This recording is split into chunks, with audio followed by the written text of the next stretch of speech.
Hey, what is up, you guys? Chelsea Briggs here, coming to you from backstage at the Staples Center, joined by the guys of Rudimental. Rudimental. Whoa, whoa. Hello. No, I said it's true. I can feel it. Love, can you feel it too? I can feel it. Oh, I can feel it. Oh. Okay, I kind of feel like I have to say this, that we're in like a doctor's office right now. You wouldn't think this was backstage at the Staples Center, right? Looks a bit weird. You guys are performing really shortly. So do you guys get nervous? Like, how do you feel right now? You've done so many shows. What's going through your heads? I guess it's more excitement. We get really excited. It's just healthy nerves, you know. You know, we're kind of starting fresh in America. You know, we've toured so much in Europe and Australia and the rest of the world, so it's kind of a fresh experience for us here. How is it bringing your music here compared to, like, do you have different nerves than over in the UK? Or? I think people are starting to get us now. It's starting to take over a little bit. You know, a couple of years ago when we first came here, maybe drum and bass wasn't quite sure what to do with it, you know, how to move to it, but as soon as we play now, people start getting down and people kind of know what's going on, really. And obviously, we love Ed. How is it having, I mean, he's been so supportive of you guys and having him on the tour. How has that been for you guys? It's been brilliant, you know, we've known him for a long time. So for him to ask us to come out here and support him is wonderful, really. It's a bit of a British invasion vibe going on, so yeah, we love it. And you guys co-wrote Bloodstream on his album. Yeah. Yep. How is it working with him on that? We did that in a session in LA. It was a funny one, actually, because the rapper The Game turned up and we ended up doing like 4 or 5 songs with him, and then we wrote Bloodstream together, not with The Game. And yeah, it's a wicked song. Ed's got it on his record. We've got our version on our record as well, so we're going to be at some point bringing it out as a single too. So yeah, it's great working with him. He's such a creative person. He's a beautiful voice, wicked lyrics. Yeah, and he shares the same values as us, you know. He's so down to earth, humble, you know, just like everyday average guy, just like us, really. And I bet you guys have Lovely hair, and I bet you guys have plenty of fun on tour too. So what's been like, I know you guys just kicked off this tour, but what's been like the highlight so far? We got to play football in the Seahawks Stadium the other day, which was quite cool. Don't you dare call it soccer. Don't you dare. Are you guys used to the screaming girls? Like all the crazy screaming girls out there? Yep. Is there screaming girls out there? There's a lot. Come on. I had bras and panties phoned at me last night in a DJ set, yeah. What did you do? I didn't really know what to do. I kind of just got a bit awkward. Sometimes I put them on and dance around, but I wasn't that drunk, so. The thing I love about you guys is that you guys all grew up together.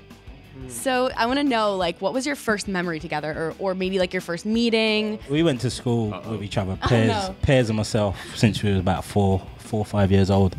And the first time that I met Pairs, he actually got kissed by a guy. Whoa. A little boy came up to him and kissed him because he had long hair. This was before he came out. Did you have that beard? No, I didn't have that beard. That would be a bit weird if I had that. At 5 years old. Yeah, but that's one of my very first early experience of this guy right here. Cheers, mate. Thanks. He kissed a guy at 5 years old. Thanks a lot. Cheers. Thank you. Yeah. Kind of cool. Makes who he is now. Next question. So what did you do though? How did you react to the? Did he make fun of you? I was bullied for 10 years. Waiting All Night, you guys won a Brit Award. Yeah. Congratulations. Thank Wait, let's you. do a high five. Round of high fives. Come on. That was such a mad experience, you know, and it's kind of funny. So much stuff has happened this year that you kind of think we won a Brit Award.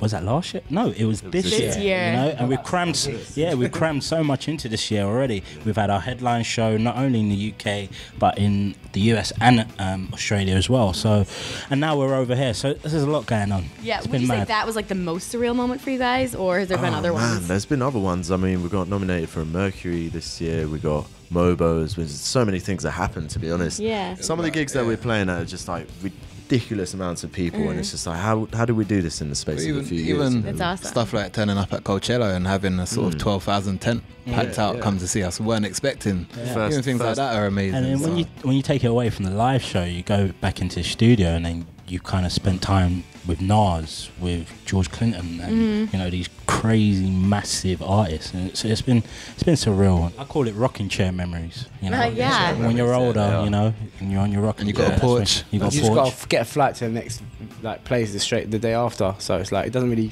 Yeah, it doesn't hit you till like the next memories. year. You just got to get a flight to the next place straight after. Yeah, rocking chair doesn't really memories. sink in. Yep. You have awesome music videos, and the concepts are just so creative. How does that come about? Do you guys come up with them? Do you have people come to you with them? We have, I mean, the theme of Rudimental, we bring positivity, and we're for, you know, I like to think humble guys. We don't really want to be in the videos and stuff, so we want to portray a story that explains our message and has the emotion of the song. So, you know, when we grew up listening to Massive Attack, and I don't know, all these kind of influences.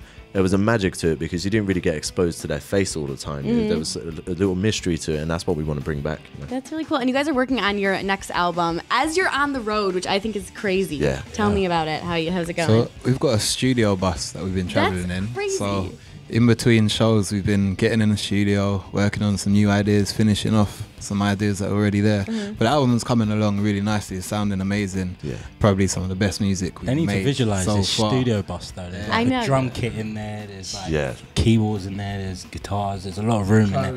You can't really think of a moving studio constantly. Yeah, it's been a bit weird. When It's you're been making music, you're a bit like The drum kit was being used to hang clothes for a couple of days, but it's being used now. So. Is it hard to concentrate though? Like you're on tour, you're seeing all these things. Like, is it hard to be like, okay, we're all gonna work, or do you guys like take turns in there? It's hard. You can't just switch into that mode. You've got to kind of feel the inspiration. You've got to be in a good mood. Making music is a bit like making love. You just got to be up for it.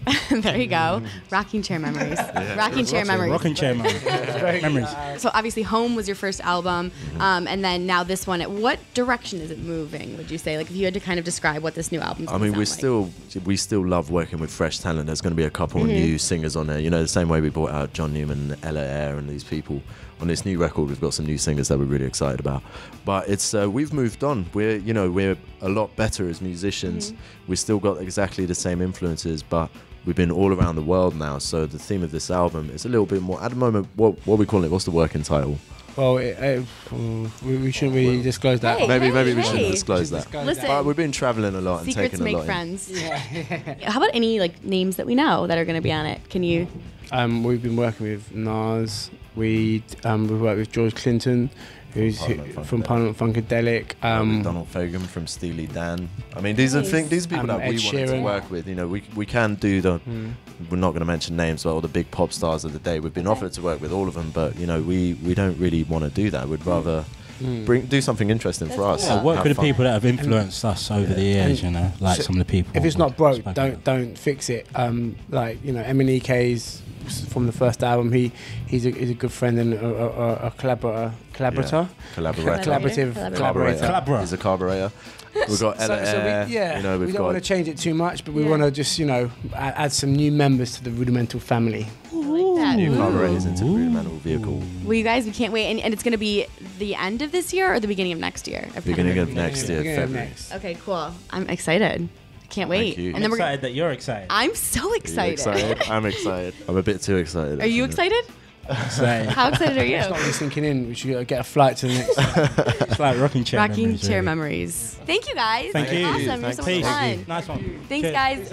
And for more on Rudimental, be sure to head to Hollywire.com and Hollywire TV, and we will see you later. Yo, we're Rudimental. Rudimental, and this is Hollywire. Hollywire.